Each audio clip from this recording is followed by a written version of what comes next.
Today is the day, the launch of book one of the Sarason Factor, the very first book in the Europe series. In this video, you're going to find out who are the Saracens and what are they planning. Discover what the acronym FACTS stands for. We'll reveal the new book cover, and then you can join us as we journey to the setting for book 2 and find out how and where you can get the ebook and the audiobook for book 1 for free. Once I decided that a New Zealand family would be touring Europe, I had to think of a reason for them to be there. So I looked at various occupations, and a father in the military, that would work. A grieving grandfather whose daughter wants to keep him close even though they're half a world away. And then 4 grandchildren who just love their grandpa and adventure. So the pieces began to fall into place. You might be wondering what the characters and their relationships look like. So we have 16 granddaughters and 5 grandsons. One of those granddaughters says to me, "Grandma, why don't you use 3 sisters in these books? And they're really different, but they get on." And I was like, that works too. And so I created 3 very different sisters, but they're united in entertaining, looking after and challenging their little brother and his brain. So let me introduce the characters. We've got Ivan, the 7-year-old, who's a very gifted child, a brain that remembers everything and a body that's trying to keep up.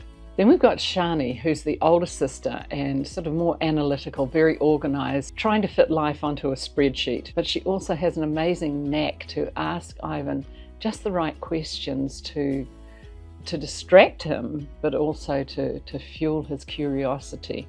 Then Kiara, who's a very sporty, physical type of person and just has this ability to involve Ivan in sports and keeping him going, wear him out. Lulu is the creative muse. She's the one that can involve him for hours in creative projects and also sort of gives him license to express himself because she convinces him that dancing is a good thing. And of course, don't forget Stuart Jr., his little toy sloth, who is the listener.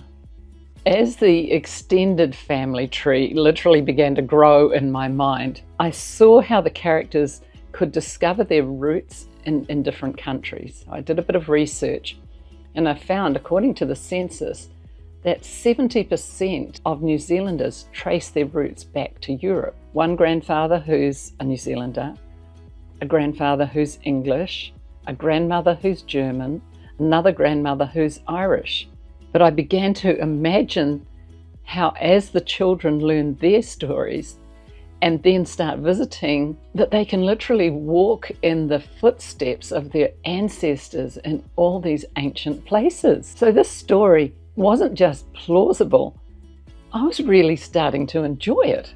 So I'm trying to figure out how to create a quest or a challenge in the story.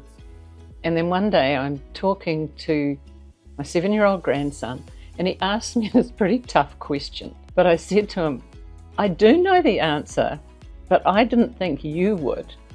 And at that point he clenched both fists and sort of pumps the air and says, "I love facts." And at that point, that was, the solution. The story was born. Then we had to come up with a story behind the facts, and so to make it an acronym, but then what did each letter stand for? So then we came up with F was for food. That definitely appeals to kids. A is for animals. You've got to have animals in children's stories. C for culture, which is inherent for everybody, but it's the music, the dance, the traditions. T was the tales and legends, these sort of mystical, supernatural type elements to a culture. And then S for sports, because most kids can relate to sports and games. And so the facts were born. We're heading out from Auckland today, driving down to Christchurch to the South Island. The car packed with our belongings, we made the trip from Auckland to Christchurch because we wanted to spend a few months with family before we went away for a year. Because we could, we took our time travelling out of the city and through the countryside and small towns, and we simply enjoyed the ride. You know, we'd stop for picnics and just have a bit of fun here and there. Did I mention Taihape? So we're travelling down the middle of the North Island and we come across Taihape, which it's a farming community, rural town, and it is known as the gumboot capital of New Zealand. And this is one of the main attractions, the gumboot throwing lane. So I've got to give it a try.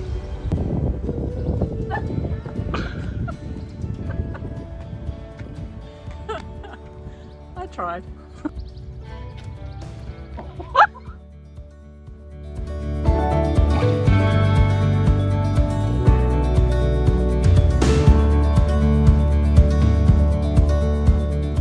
Even waiting for the ferry to cross Cook Strait, just sat and enjoyed watching the All Blacks play Ireland.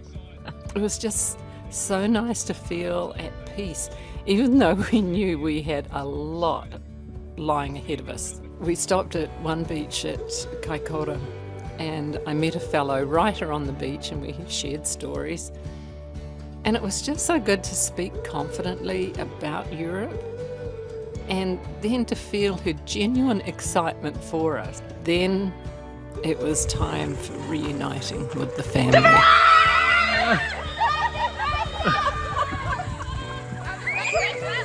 And really the beginning of the Christchurch story.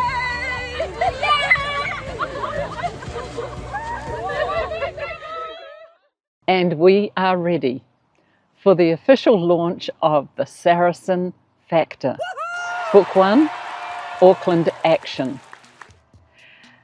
I have to say it's been a bit of a roller coaster of emotions, conceptualizing the whole series and writing the book, but now it's come together and I'm glad I laid the foundation of it in Auckland, and now the characters and their relationships, they're well established in my mind and in the book, and I can totally see how their personalities, their talents and interests will just lead them into these future stories. And as I look at all these amazing countries that we're going to set them in, I don't know, it's just really exciting. And I've got some wonderful editors, Tina and Joe, and my review crew. You know, from Tina I found myself momentarily daydreaming at work, wondering what would happen next in the story. Always a sign of a good read. And she continues, I really love the way you craft their conversations. It really does feel like I'm listening to them all chat away. These are the things that I'm trying to get across, and so when they can see them as well, I feel like I'm on the right track. So the book is ready to launch and the website is ready to launch. Everything is happening this week. And so I want you to remember pcreid.com. Read with an I, pcreid.com. If you go to that website, you can download the ebook and the audiobook. Also, the books are available at no charge. That's how I want to do it. So no charge, go to pcreid.com, download the ebook and the audiobook at no charge, and I really hope you enjoy it. Once I've got the idea for a book inside my head, I really have to do something about it because it just won't go away. And then the characters develop and they start to become like my book family. And then once they get names, they're real. And then they start learning as I'm learning. And interestingly, as I meet really special people that don't realize how special they are, and yet they're just inspiring to me. And so my characters start to learn from them. There's a saying that when an author laughs, the audience laughs. But when an author cries, the audience cries. And I can assure you that in the process of writing this book, I have done plenty of both. So moving on to Christchurch, the Garden City, the wandering Avon River, the beautiful Hagley Park and Botanic Gardens, and survivors of an earthquake. And then the Greater Canterbury region, sheep stations, sprawling rivers, mountains. I just wanted this to be the setting for the second book. We've had such a good response to our YouTube channel. Thank you very much for following us.